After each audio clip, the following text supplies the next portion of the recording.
అందరికి నమస్తే. ఇక మన ప్రస్తుతం ఉన్న పరిస్థితులలో మన మోడతాళ్ళ ఎవరు గెలుస్తున్నారంటే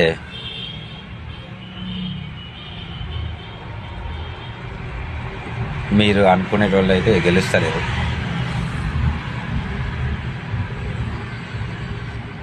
ఎన్ని సమీకరణాలు చూసినా కానీ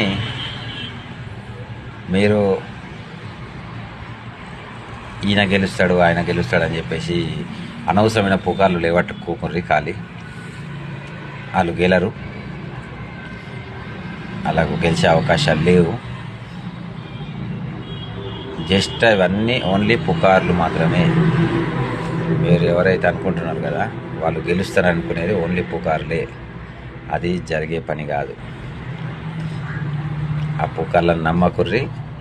మీరు పర్సనల్గా మీరు ఓటేద్దాం అనుకుంటారు కదా, ఆ పుకార్లను చూసి ఇక వీళ్ళ హవా ఉన్నది వాళ్ళ హవా ఉన్నదని అనవసరంగా మీరు స్ప్రెడ్ చేయకూడదు. ఏ విషయమైనా కానీ మీకు నచ్చిన వాళ్ళకే ఓటేయర్రి, అది ఎవరైనా కానీ అనవసరమైన పుకార్లు లేవటకుర్రి. ఖచ్చితంగా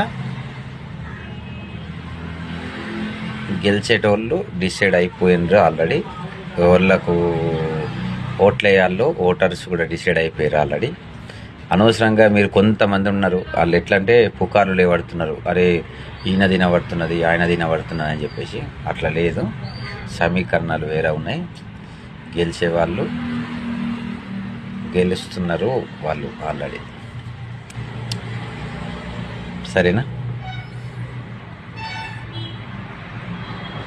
అర్థమైంది అనుకుంటున్నాను నేనైతే. జై హింద్.